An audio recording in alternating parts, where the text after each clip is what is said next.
네, 안녕하세요. 김영기입니다. 지난 시간까지 저희가 OOP 클래스에 대해서 파트 1, 2로 나눠가지고 2주 동안 배웠고요. 이제 두 개 남았습니다. 그러니까 두 개 남았다는 얘기는 뭐냐면은 이 객체지향 프로그래밍의 핵심이 되는 부분의 강의가 두 번이 남았다는 얘기예요. 그래서 파트 1, 2 해서 두 개가 끝났고 이제 상속과 다형성에 대해서 이번 주하고 다음 주에 배워보도록 하겠습니다. 그래서 이렇게 4개의 강의 OOP와 클래스, 파트 1, 2, 상속, 다형성 사실 이 4개의 강의가 이번 학기 강의의 핵심적인 부분이에요. 그래서 뭐 몇 번 말씀드린 것 같은데 그 앞의 내용은 이제 요거를 배우기 위해서 여러분들이 기본적으로 알아야 되는 지식에 대해서 뭐 한 달 정도 설명을 드렸고 그 다음에 요 뒤의 내용은 이제 배웠던 내용을 다시 확인하는 과정과 그 다음에 이후에 있는 어떤 고급 기능에 대한 내용 이런 것들을 배우면서 마무리를 하도록 하겠습니다. 여러분들은 지금 이전 2주 그리고 앞으로 2주 동안 할 내용을 아주 집중적으로 잘 이해를 할 수 있도록 좀 노력을 기울여 주시면 될 것 같아요. 가장 중요한 내용이니까요. 자, 그래서 오늘은 요 상속 아주 깔끔하죠. 페이지가 상속에 대해서 배워보도록 할 거고요. 네, 그래서 내용을 한번 시작을 해보도록 하겠습니다. 자, 뭐 상속 보통 이제 제가 강의 설명을 할 때 뭐 인트로덕션 부분에서 상속이라고 하면 상속이 뭔가 얘기를 하잖아요. 여기는 내용이 좀 더 있어요. 그러니까 뭐냐면은 여러분들이 상속이 왜 필요한지를 한번 코드를 기반으로 좀 이해를 해보는 뭐 그런 시간을 가져보겠습니다. 자, 지난 시간까지 이제 클래스에 대해서 배웠잖아요. 그래서 이 코드 조각을 딱 보면은 여러분들이 어떤 클래스를 만들었구나. 이름은 플레이어라는 이름을 가진 클래스를 새로 만들었으니까 플레이어라는 어떤 자료형이 새로 생겼고 그걸 기반으로 객체를 만들 수 있겠구나. 아시겠죠? 저 플레이어라는 거 안에는 x, y 그리고 스피드라는 인티저형 데이터를 가지고 있고요. 얘네들은 프라이빗이니까 외부에서는 접근이 불가능하겠구나. 그리고 접근 가능한 이 퍼블릭 영역에 보니까 생성자가 하나가 있고 move 그리고 show position이라는 멤버 함수를 가지고 있구나 라는 거 여러분들이 이해를 하실 수 있을 거예요. 그리고 생성자에 인자를 3개 받도록 되어 있으니까 이 객체를 만들려면 인티저 인자 3개를 넘겨줘야지 되고 그 넘어온 인자들이 각각 멤버 변수인 스피드, y, x 이름이 반드시 같을 필요는 없죠. 에다가 저장이 되겠구나. 그리고 멤버 리스트 초기화를 했구나 라는 것 정도까지 여러분들이 아실 수 있을 겁니다. 자, 그러면은 우리가 저런 플레이어 객체들을 얼마든지 많이 만들 수 있었어요. 그래서 뭐 P1, P2, P3 이런 것들을 쭉쭉쭉 만들 수가 있겠죠. 그러면은 이 각각 P1, P2, P3에는 X, Y, 스피드 뭐 그냥 편의상 옆으로 써놓을게요. 각각의 이런 서로 다른 데이터들을 가질 수 있다는 것도 여러분들이 아실 수 있을 겁니다. 자, 좋아요. 그러면은 게임을 만든다고 생각을 해볼게요. 그래서 뭐 플레이어가 뭐 지금 플레이어라고 했지만 뭐 이게 꼭 사용자가 컨트롤하는 플레이어가 아닐 수도 있고 뭐 몬스터들이 될 수도 있고요. 뭐 여러 가지 상황이 있을 수 있겠죠. 자, 이렇게 게임 내에 활동하는 플레이어들을 전체적으로 관리하는 또 다른 클래스를 한번 만든다고 가정을 해보겠습니다. 그래서 그 클래스의 이름, 그러니까 이 클래스는 이미 하나 있는 거고요. 또 다른 클래스인 플레이어 핸들러라는 클래스를 하나 만들어 볼게요. 자, 얘는 데이터, 어떤 데이터를 가지고 있냐면, 자, 포인터의 배열을 가지고 있습니다. 자, 포인터의 배열을 가지고 있는 거예요. 자, 요거 뭐 시간이 오래 지나서 잊어버렸을 수도 있으니까 조금 더 이야기를 해보자면 얘는 50개의 칸을 가진 배열입니다. 자, 이 각각의 칸에는 뭐가 들어갈 수 있냐면 플레이어의 포인터가 들어갈 수 있는 거예요. 즉 여기는 어찌됐건 주소값들이 저장되는 배열인데 이 주소, 실제로 0x1000 주소로 가보면은 뭐가 있어야 되냐면 x, y, speed라는 거를 갖는 플레이어 객체가 있어야 된다는 거죠. 그런 의미입니다. 그래서 요 주소로 가보면은 플레이어 객체가 있어야 되고, 또 다른 주소 2000에도 플레이어 객체가 저장이 되어 있어야 된다는 얘기죠. 플레이어 이렇게 적어볼게요. 자, 그 얘기는 뭐냐, 우리가 요 배열에다가 지금 게임에서, 게임이라고 하죠, 뭐 메인 함수라고 생각하셔도 되고요, 만들어 놓은 모든 플레이어 객체들을 내 주소를 저장해 놓을 배열이라는 뜻입니다. 그리고 얘는 그냥 일반적인 배열이기 때문에 여기에 실제로 몇 개가 들어가 있는지 우리가 알 수가 없죠. 그래서 그걸 추적하기 위해서 플레이어 num이라는 데이터도 하나 추가를 해뒀어요. 자, 이 객체는, 그러니까 이 클래스는 또 다른 클래스이기 때문에 얘 자체를 만들기 위한 생성자가 또 있어야지 되겠죠. 그래서 얘는 우리가 플레이어 핸들러 클래스 객체를 하나 만들면 플레이어 num을 그냥 일단 0으로 초기화하는 이런 간단한 생성자가 있고요. 그 다음에 어떤 메소드가 있냐면 add player라는 메소드라고 했네요. 멤버 함수가 있습니다. 자, 여기다가 인자로 어떤 포인터죠. 어떤 주소값을 넘겨주면은 플레이어 리스트 배열에다가 그 주소값을 추가를 하고 인덱스를 하나 이렇게 증가시킵니다. 그러니까 우리가 add player를 한번 호출할 때마다, 주기가 너무 크네요. 여기다가 주소값이 하나가 저장이 되고 그 다음에 플레이어 num이 하나씩 추가가 되는 거죠. 두 번째로 add player 한 번 더 호출하면 또 다른 주소값이 추가가 되고 플레이어 num이 뭐 2가 되겠죠. 여기에 들어가는 주소값은 여기 지금 인자로 이렇게 넘겨주고 있습니다. 자, 그 다음 멤버 함수를 보면은 show all player position이라는 게 있어요. 그래서 보시면은 지금 멤버 변수로 가지고 있는 플레이어 num만큼 루프를 돌면서 플레이어 리스트에 있는 i번째의 show position을 호출해 주는 거예요. show position 앞에 있죠. 그래서 저 플레이어가 가지고 있는 x, y 위치를 이렇게 콘솔에 출력해 주는 이런 메소드입니다. 즉 지금 보면은 이 주소에 가봐도 자꾸 겹치니까 색깔을 잠깐 바꿔볼게요. 이 주소에 가보면 이 왼쪽이 그런 역할을 하죠. 저 주소에 가보면은 플레이어 객체가 있을 거고, 그 플레이어 객체는 show position이라는 멤버 함수를 가지고 있죠. 그러니까 얘의 XY 위치가 화면에 출력이 될 거고요. 두 번째 루프에서는 이 주소로 가서 얘의 XY 주소가 출력이 될 겁니다. 그렇게 쭉쭉쭉 루프를 돌다 보면 어쨌든 플레이어 num이라는 거에 실제로 지금 여기 데이터가 몇 개 들어있는지 저장이 되어 있기 때문에 저기 저장되어 있는 데이터의 개수만큼 각 플레이어의 포지션이 콘솔 창에 출력이 될 거예요.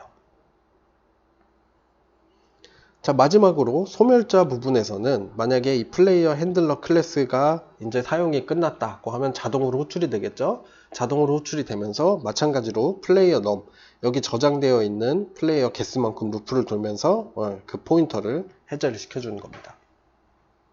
여기서 딜리트를 했다는 얘기는 사실상 얘네들이 힙 메모리에 저장이 되었다는 얘기겠죠. 네, 이렇게 예제 클래스를 만들어 봤어요. 자, 실제로 뭐 여러분들 요 타이핑을 해가지고 비주얼 스튜디오에 넣어서 돌려보셔도 됩니다. 저는 거기까지는 뭐 같이 해볼 건 아니고 그냥 여러분들이 이해만 하시면 돼요. 여기선 상속이 필요한 이유를 설명하기 위해서 하는 거라서 잘 이해가 안 되시는 분은 뭐 직접 돌려보시면 되고요. 그래서 실제로 메인 함수에서는 이렇게 플레이어 핸들러, 그러니까 플레이어들의 이 저장된 포인터를 담을 수 있는 데이터를 포함하는 플레이어 핸들러 클래스를 하나 만들어 주고요. 여기 add 플레이어에다가 우리가 힙 메모리에다가 플레이어 객체를 만들어서 그 주소값을 하나씩 넣어주면 되는 겁니다. 그래서 어떤 플레이어는 11 위치에 있고 두 번째는 5, 2, 3 위치에 있도록 이렇게 객체를 생성해서 배열에 저장을 해뒀고요. 플레이어 핸들러 클래스에 멤버 변수인 배열에다가 저장을 해두는 거겠죠. 이 코드를 보면, 이 부분 코드를 보면요. 그래서 이렇게 해놓고 show all player position 하면은 루프를 돌면서 각각의 show position 메소드로 멤버 함수를 호출하게 되니까 이렇게 11, 55, 23이 잘 출력이 되는 거를 여러분들도 보실 수가 있을 겁니다. 자, 여기까지는 뭐 배웠던 내용이에요. 배웠던 내용. 뭐 지금 이 부분이 좀 헷갈릴 수 있어서 제가 조금 더 길게 설명을 드렸고, 뭐 이 부분도 잘 이해가 안 되시면 여러분들이 직접 돌려보시면 이해가 될 겁니다. 단지 클래스를 두 개, 실제로 플레이어 데이터를 저장할 이 플레이어 클래스하고 걔네들을 전체적으로 관리할 플레이어 핸들러라는 클래스가 두 개가 있다. 이 상황을 생각을 하시면 돼요. 여기까지는 문제가 없습니다. 잘 사용을 하실 수 있어요. 자, 실제로 상속이 필요한 이유를 우리가 한번 어떤 시나리오를 가정을 해서 생각을 해볼게요. 자, 아까 지금까지 계속 우리가 플레이어 클래스 하나만 사용을 했잖아요. 근데 뭐 실제로 게임을 여러분들이 만드는 그런 상황을 좀 더 구체적으로 생각을 해보면은 사용자가 막 조종하는 실제로 뭐 이제 플레이어 캐릭터가 되겠죠. 뭐 칼을 들고 있다고 해보죠. 이 플레이어 캐릭터들이 있고 그 다음에 적 캐릭터들이 있습니다. 뭐 플레이어가 때려 잡아야 되는 이런 적 플레이어가 있고 또는 뭐 아이템을 사고 파는 이런 뭐 NPC 같은 것들이 있을 수가 있겠죠. 자, 그러면은 이 사용자가 조종하는 플레이어하고 적들하고 요 NPC하고는 가지고 있는 데이터나 동작 방식이 다를 수가 있습니다. 다를 수가 있어요. 그래서 이런 거죠. 내가 이 적들을 관리하기 위한 에너미 클래스도 만들고 그 다음에 이런 NPC들을 관리하기 위한 NPC라고 하죠. 이런 클래스도 만들었어요. 물론 얘는 우리가 지금 만들어 놓은 플레이어 클래스라고 해보죠. 자, 이렇게 늘어났습니다. 클래스가 관리해야 되는 클래스 객체들이 세 종류로 늘어났어요. 자, 그리고 만약에 뭐 에너미와 예를 들어 NPC의 이동 방식이 플레이어랑 달라요. 그러니까 기능이 다른 거죠. 에너미는 뭐 어떤 X만큼 움직여라고 했을 때 뭐 한 플레이어보다 1.5배 빠르다고 움직이면은 이렇게 1.5배를 곱해주고, 뭐 NPC 같은 경우는 이동을 하지 않고 뭐 가만히 있는 이런 상황을 생각을 해볼게요. 그러니까 구체적인 상황이 중요한 게 아니라 방식이 다르다는 거죠. 그래서 따로따로 이렇게 클래스를 만들어 준 겁니다. 자, 그러면은 원래 플레이어 핸들러 아까 봤던 이 클래스는 플레이어만 관리를 하고 있었는데 이제는 얘가 뭐 게임 핸들러라고 해볼게요. 이렇게 게임 핸들러라서 지금 이 게임 안에 있는 플레이어하고 에너미하고 NPC들을 다 관리를 하도록 우리가 수정을 하고 싶어요. 그러면은 어떻게 코드를 수정을 해야 되냐, 직접 코드를 수정해 보시는 것도 좋고 저는 여기서 코드로 설명을 드릴게요. 자, 보시면은 원래 이 플레이어 리스트라는 거는 배열이잖아요. 플레이어의 포인터를 저장을 하는 배열이죠. 자, 이 게임 안에 적들이 있습니다. 그러면은 여기에다가 추가적으로 에너미의 철자가 좀 이상한데 에너미의 주소를 저장하는 리스트가 있어야지 될 거고, 또 NPC를 저장을 하는 리스트가 따로 있어야 될 거예요. 멤버 변수가 두 개가 추가가 돼야지 되겠죠. 그 다음에 얘는 뭐예요? 플레이어의 넘버를 저장을 하는 변수인데 에너미의 숫자, NPC의 숫자도 저장을 하는 멤버 변수가 있어야지 되겠죠. 이 인티저도 한 2개 정도 증가하게 될 겁니다. 자, 그 다음에 add 플레이어를 보면 플레이어 포인터를 받게 돼 있죠. 그 얘기는 뭐다? 우리가 add 에너미를 하려면 에너미의 포인터를 받는 멤버 함수가 또 추가가 돼야 될 거고, NPC의 포인터를 받는 멤버 함수가 또 추가가 돼야 될 거예요. 이 메서드도 멤버 함수도 한 2개 정도 증가해야지 되겠네요. 그래서 얘네들은 각각 안에서 뭐 에너미 리스트에다가 증가시켜주고, 얘는 에너미 리스트에다가 증가시켜주고, 얘는 NPC 리스트에다가 증가시켜줘야지 될 거예요. 증가가 아니라 배열에다 집어넣어줘야지 되는 거죠. 자, 그 다음에 현재 게임 안에 있는 모든 어떤 플레이어나 적이나 NPC들의 위치를 한꺼번에 출력을 하려면 아까는 이 메소드를 그냥 호출을 했으면 됐는데, 여기서 루프를 보면 플레이어 리스트만 루프를 돌고 있죠. 플레이어 넘 개수만큼. 자, 이 루프도 두 개가 추가돼야지 되겠죠. 에너미 넘버만큼 루프를 돌면서 에너미 리스트에 쇼 포지션을 호출하는 애하고, 그 다음에 NPC 넘만큼 루프를 돌면서 NPC 리스트에 쇼 포지션을 또 호출해 줘야지 되겠죠. 그래서 이 포루프도 두 개 정도 추가적으로 작성해야지 될 겁니다. 마지막으로 소멸자 부분에서도 보면은 플레이어 리스트 안에 있는 포인터들만 해제를 해줬으면 됐는데, 에너미도 해제시켜줘야지 되고 NPC도 해제시켜줘야 될 거예요. 자, 정리해서 제가 써놓은 게 이거죠. 멤버 변수 추가해야지 돼요. 얘네들하고 여기 플레이어 넘도 추가해야지 되겠죠. 그 다음에 클래스별로 정보를 추가하는 add 플레이어, add enemy, add NPC 추가해야지 되고요. 위치 정보를 출력을 하기 위한 반복문이 또 포문이 2개가 증가해야지 되고, 해제하는 것도 포문이 2개가 증가해야지 될 겁니다. 여러분들이 작성을 해줘야 된다는 얘기죠. 자, 이렇게 우리가 어떤 기능을 추가를 할 때 얘네들을 관리하는 클래스에서 수정을 되게 많이 해줘야지 돼요.